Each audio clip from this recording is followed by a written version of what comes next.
E aí, pessoal, bom dia, tudo bem com vocês? Hoje a gente vai falar das propriedades coligativas, dar continuidade, né, à sequência do estudo das soluções. Beleza, propriedade coligativa, o que seriam as propriedades coligativas? Relembrando que no estudo das soluções vocês já, né, fazem essa diferenciação de soluto, de solvente, quem é o soluto, quem é o solvente, quais os tipos de soluções que nós temos, né, a classificação das soluções, tudo isso vocês já, né, estudaram e já tem aí essa noção. Beleza, então vamos lá. Dentro dessa ideia de propriedade coligativa, a gente vai verificar as alterações de algumas propriedades do solvente provocada pela adição de um soluto não volátil. Seria essa a ideia conceitual das propriedades coligativas. Essas alterações elas vão depender da quantidade de partículas do soluto que vai ser adicionado ao solvente. O que você pode verificando nesses efeitos, né, esses efeitos coligativos? O que a gente pode estar aí visualizando dentro dessa ideia? A questão da pressão máxima de vapor, a questão da influência da temperatura, a influência da natureza do líquido, né, do solvente, a ebulição de um líquido, são alguns, né, desses efeitos coligativos. São nomes, né, específicos para essas alterações. Aí eu trago, né, a gente reprisa essa ideia que dentro desse estudo você vai verificar alterações que são provocadas devido à adição de um soluto não volátil. Não esquecer essa ideia. Quais são os efeitos? A tonoscopia, a ebulioscopia, a crioscopia e a osmometria.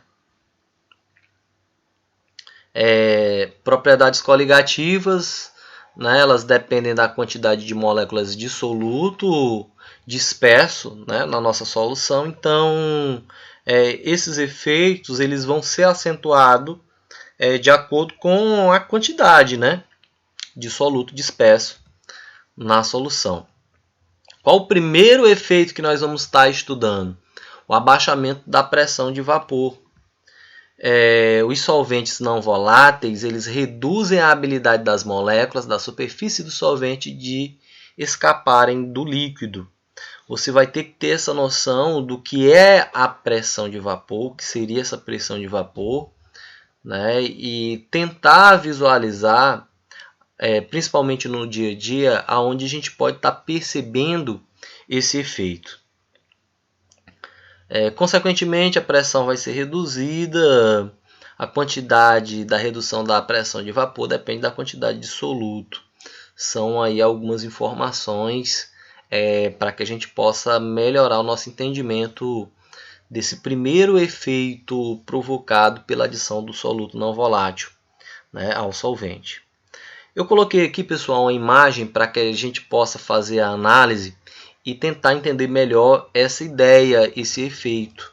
Vocês observem aqui, do lado esquerdo, eu tenho uma imagem de um balão, onde esse balão ele tem somente o solvente. Aí o solvente, né, aqui líquido, tá aqui, dá para visualizar legal. E aí eu tenho umas bolinhas aí na parte superior, nos tubos, né, do nosso balão. A gente visualiza isso aí. Então, o que seriam essas bolinhas aí? Essas bolinhas seriam o vapor, né? A superfície do líquido vai começar aí a vaporizar e eu tenho os vapores desse líquido, desse solvente. Vocês observem que a quantidade de vapor aqui ela é bem maior do que no recipiente do lado direito. Aí a quantidade de vapor está bem menor. Ou seja, que eu tenho aqui no balão 1? Só solvente. No balão 2 eu tenho solvente e soluto. Com a adição do soluto, o que aconteceu com esse solvente? A quantidade de vapor foi reduzida, ou seja, a pressão de vapor ela foi reduzida. Houve o abaixamento da pressão de vapor. Então, seria essa a ideia, a ilustração, para que vocês pudessem estar percebendo em termo visual desse efeito, né, da tonoscopia. A tonoscopia ela vai falar do abaixamento da pressão de vapor. O que seria tonoscopia? É o estudo da diminuição da pressão máxima de vapor de um solvente provocada pela adição, né, a este solvente de um soluto não volátil. Fazendo ainda a mesma analogia que a gente trabalhou agora há pouco, eu trouxe uma outra imagem, né, uma imagem aí onde eu tenho o solvente, a água. Você visualiza aí as bolinhas em azul, seria um vapor. Esse vapor, né, no sistema fechado, ele vai entrar em equilíbrio, né? Essa pressão de vapor ela vai entrar em equilíbrio. Ela vai chegar a um momento onde as bolinhas aqui de vapor não vai estar mais, né, aumentando essa quantidade de vapor. Chega o equilíbrio. E aí você tem aí a pressão, né, a pressão de vapor a 20 graus Celsius. No exemplo, né, do lado direito, eu tenho água e glicose. A quantidade de vapor ela vai ser o que? Ela vai ser menor com a adição de um soluto. Então, essa redução da pressão máxima de vapor é o que nós vamos chamar de tonoscopia, né, dentro desse conteúdo de propriedades coligativas. Então, dentro dessa ideia da lei de Raoult, a pressão máxima de vapor de uma solução ela vai ser igual ao produto da fração molar do solvente, com a pressão máxima de vapor do solvente puro.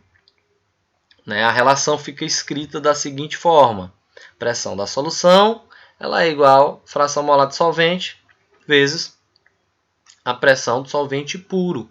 Você tem essa relação e pode efetuar os cálculos de forma quantitativa para estar aí encontrando, né, a pressão de vapor.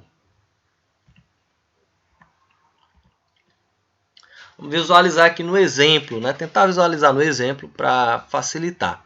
A pressão de vapor da água pura é 3,2 kPa a 25 graus Celsius. Qual será a pressão de vapor de uma solução à mesma temperatura que possui 0,4 mol de glicose e 2 mols de água? Primeiro passo, vamos lá, selecionar os dados e saber o que a questão está pedindo. Né? O que ela está pedindo? Qual será a pressão de vapor da solução? Pressão de vapor da solução, é o que ele está pedindo. Coloquei aqui. O que ele deu aí? A pressão de vapor do solvente puro e deu também o número de mol do solvente e o número de mol do soluto. Com o número de mol, eu posso encontrar a fração molar do solvente e aí só substituir lá na relação. Né? O primeiro passo, o que é preciso fazer? É encontrar a fração molar do solvente. Substitui. Onde tem o N do solvente, eu vou botar 2. E onde tem o N do soluto, eu vou botar 0,4. Substitui aí, né? Você vai obter essa relação 2 mol sobre 2 mais 0,4. E obtém-se a fração molar do solvente. Divide, né? Soma 2 mais 0,4 e depois faz a divisãozinha. 2 dividido por 2,4 vai dar 0,83. Colocando aqui, ó, na relação, a pressão de vapor da solução, pressão de vapor da solução, a gente vai agora responder a questão aqui, ó, o que ele está realmente perguntando. A pressão de vapor da solução ela é igual à fração molar do solvente vezes, né, a pressão de vapor do solvente puro. Pressão de vapor do solvente puro ele deu na questão, 3,2. Fração molar do solvente, ele não deu fração molar, eu calculei. Encontrei aqui 0,83. Multiplica-se e obtém aí, então, o valor da pressão né, da pressão de vapor da solução. Houve o que, pessoal? Eu tinha do solvente puro 3,2 kPa. Reduziu para quanto? Para 2,67, com a adição do soluto. Se você adicionar um soluto não volátil a um solvente, você vai ter a redução, né, da pressão máxima de vapor.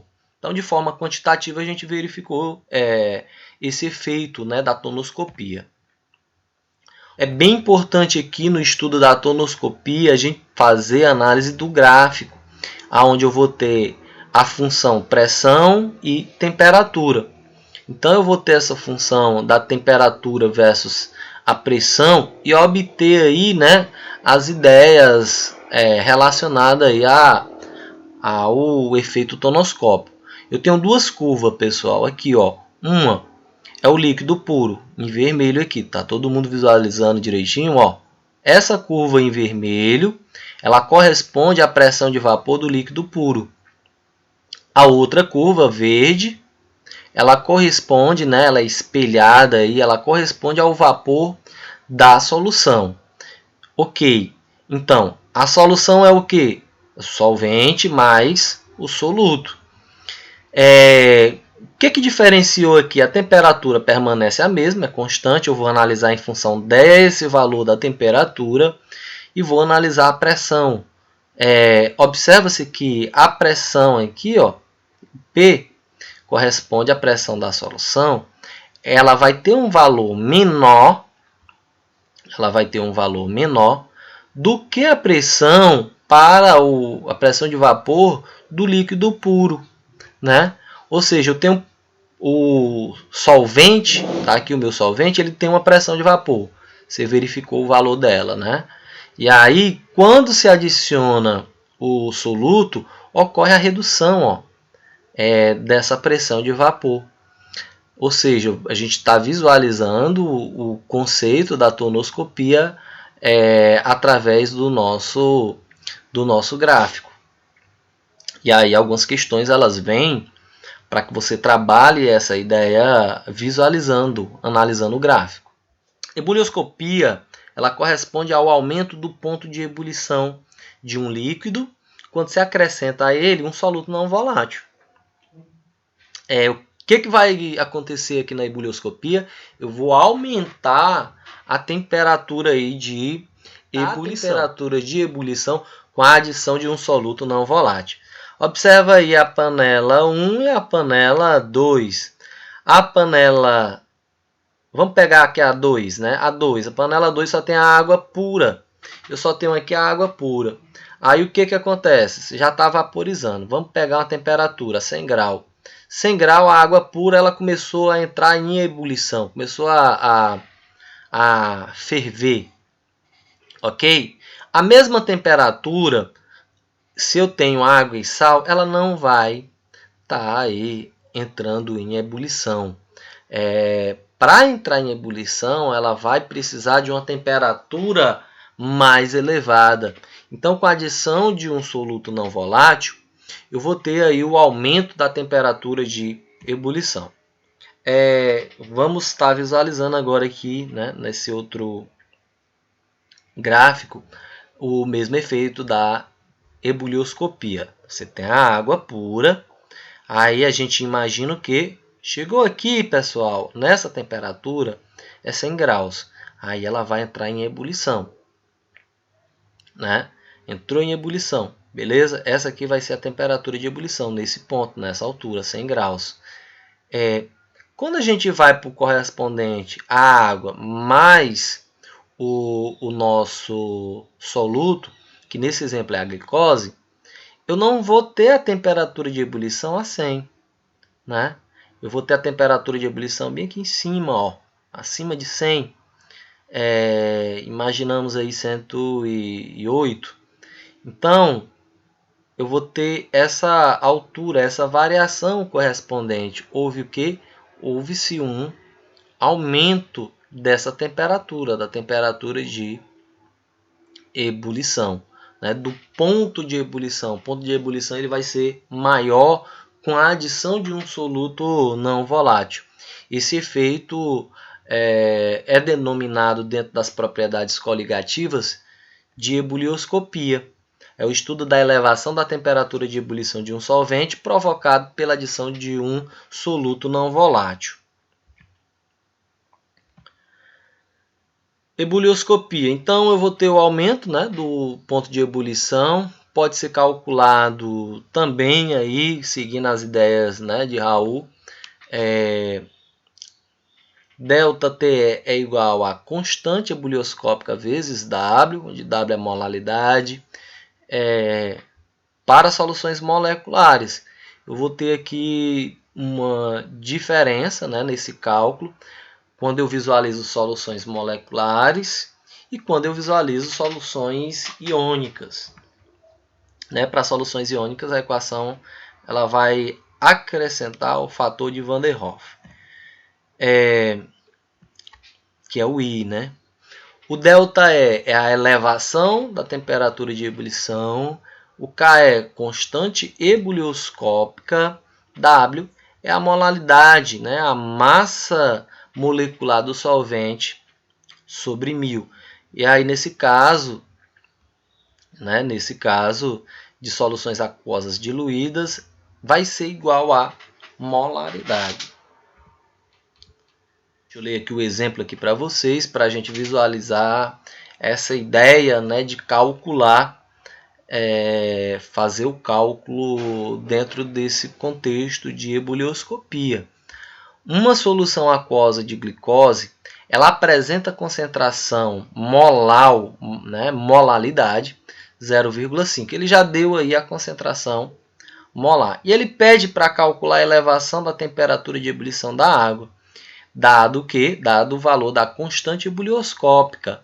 Então, pessoal, nesse exemplo a gente vai apenas aplicar aí a equação, né, separando aqui os dados, né, a resolução. O que ele está perguntando? Ele quer saber a elevação, a variação da temperaturazinha de ebulição, né, o quanto foi que aumentou. E deu na questão a constante, 0,52, e deu a molaridade. Substituindo aí a equação, né, a equação fica dessa forma. ΔTE é o que ele quer saber, a constante ele deu na questão e o W também ele deu na questão. Eu vou só substituir, né, a constante a molaridade. Substituindo a constante a molaridade, basicamente já vamos ter aí a nossa solução. 0,52 vezes 0,5. O ΔTE, a variação vai ser de apenas 0,26 graus. Né? Foi o que elevou nesse dado exemplo. A crioscopia, o que significa crioscopia? É um outro efeito, né, dentro desse estudo de propriedade coligativa, onde eu vou ter o abaixamento do ponto de fusão do solvente provocado pela adição de um soluto não volátil. Né? Um exemplo nosso do dia a dia que é comum é o sorveteiro ele pegar lá dentro do isopor dele e aí colocar o gelo e colocar aí um pouquinho de sal. Um outro exemplo também comum é o cara que vai lá para a micarina lá e bota lá a caixazinha com gelo, o sal, né, bota lá para poder armazenar a cerveja e deixar ela gelada. A gente pode visualizar no nosso dia a dia. Eu tenho a água. Qual a temperatura, né, de congelamento? Botei um TC assim para você ter essa ideia de congelamento, temperatura de congelamento. Ou temperatura de fusão. Né, o ideal usar a temperatura de fusão. A temperatura de fusão da água é 0 grau. Então seria 0 grau a temperatura de fusão da água, água pura. A partir do momento que se utiliza o soluto, né, essa temperatura de fusão ela cai de 0, ela vai cair, né, ela vai cair para uma temperatura abaixo, né, de 0. Então, quando você adiciona o soluto, você vai ter o abaixamento da temperatura de fusão. Esse efeito é o que a gente chama de crioscopia. O estudo da diminuição da temperatura de congelamento de um solvente provocada pela adição a este solvente de um soluto não volátil. Aí a crioscopia, a gente pode realizar o cálculo, né, da crioscopia utilizando a variação. A temperatura de congelamento vai ser proporcional, vai ser igual, né, a constante crioscópica vezes a molaridade para soluções iônicas, né, vezes I. Para soluções moleculares, né, a gente não tem aí o fatorzinho de Van der Rohe. Então, soluções moleculares, a variação da temperatura, constante crioscópica vezes a molaridade. Então, seria essa a lei de Raoult para soluções moleculares, né, no efeito crioscópico. Kc é a constante crioscópica, W é a molaridade e o I é o fator de Van der Rohe. Exemplo, né? Calcule a diminuição da temperatura de congelamento de um solvente presente em uma solução formada pela adição de uma quantidade de sacarose de um certo volume de água, o que resultou em uma concentração de 0,8 molar. Vamos lá, pessoal, olha só. Vamos pegar aqui o exemplo, né? Ele quer que você calcule a diminuição na temperatura de congelamento. É o que ele está pedindo aí. Calcule a diminuição na temperatura de congelamento do solvente. Quais são os dados da questão? Ele deu o Kc e deu a molaridade. Essa substância, essa sacarose, ela é o quê? Ele é um composto molecular. Então, você vai só utilizar aí a equaçãozinha, né, da lei de Raoult, multiplicar a molaridade vezes a constante. Peguei aqui a lei de Raoult para uma substância molecular, não vai ter o I, vai ter apenas Kc e W. Multiplica aí, né? Multiplicou, você obtém o valor dessa diminuição da temperatura de congelamento, do efeito crioscópico, e nesse caso 1,48 graus Celsius. Eu trago aqui para vocês um outro gráfico onde eu tenho uma função da pressão, temperatura, onde eu vou estar analisando aí, né, o abaixamento da temperatura, né, de fusão. Abaixamento da temperatura de fusão. Observe que a temperatura de fusão, né, essa ideia da temperatura de fusão, ela, em relação à água, né, abaixo de 0 grau. A pressão permanece constante. Aqui nesse exemplo, a pressão ela vai permanecer constante. Eu tenho aqui um gráfico, né, de fase, líquido, sólido e gasoso. Eu tenho as três fases, né, diagramazinho de fase.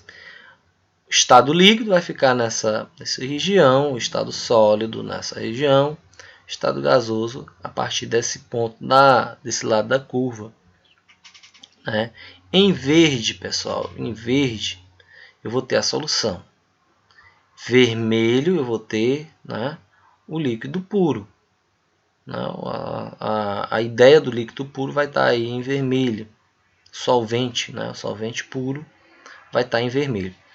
Então, observem que a 760 milímetros de mercúrio, eu tenho aqui a temperatura de congelamento, né, a temperatura de congelamento da solução, e eu tenho aqui a temperatura de congelamento do líquido puro, né, da água pura.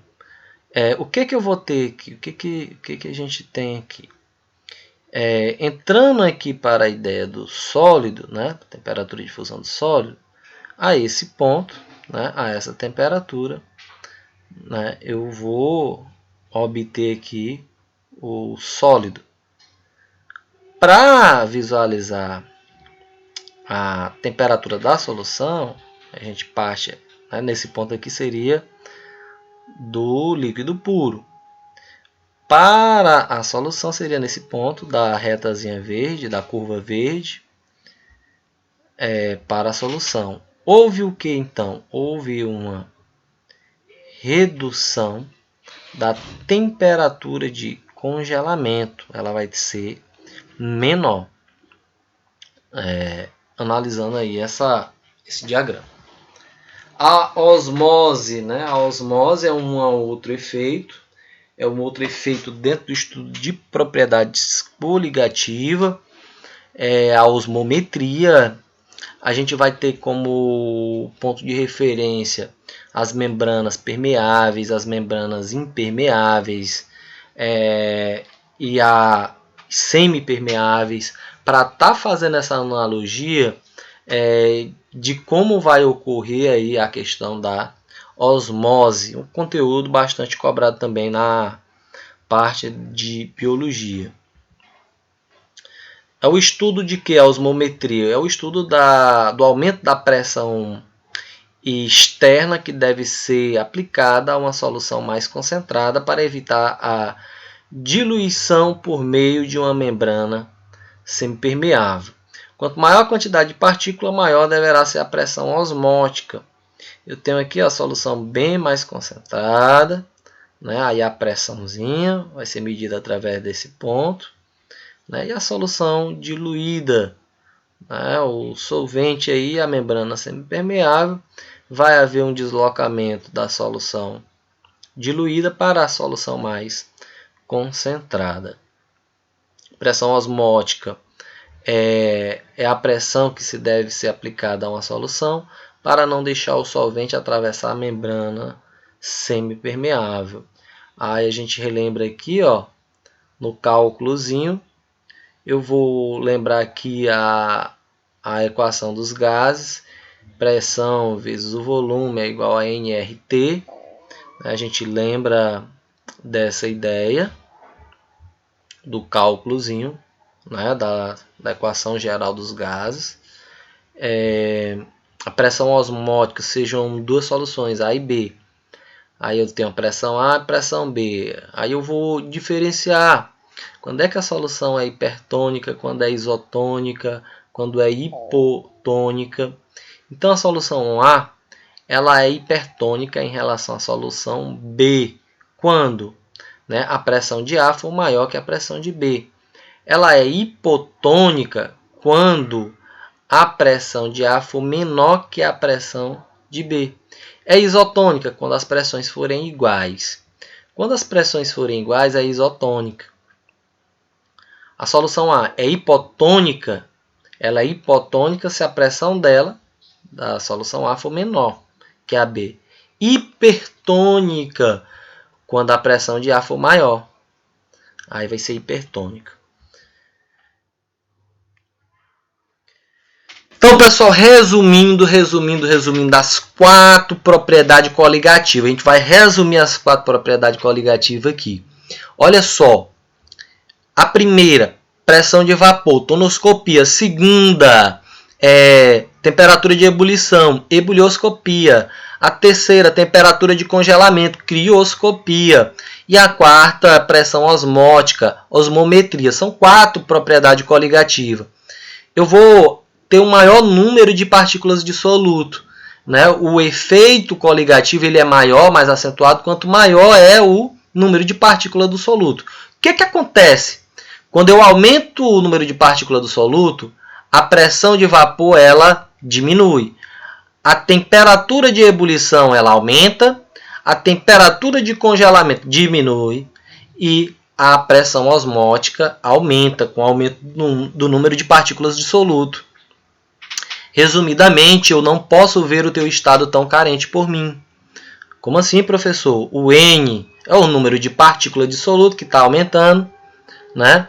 Ele vai aumentar, a gente tem essa ideia do aumento do número de partículas de soluto no solvente. Primeiro efeito, vai diminuir, pressão de vapor vai diminuir.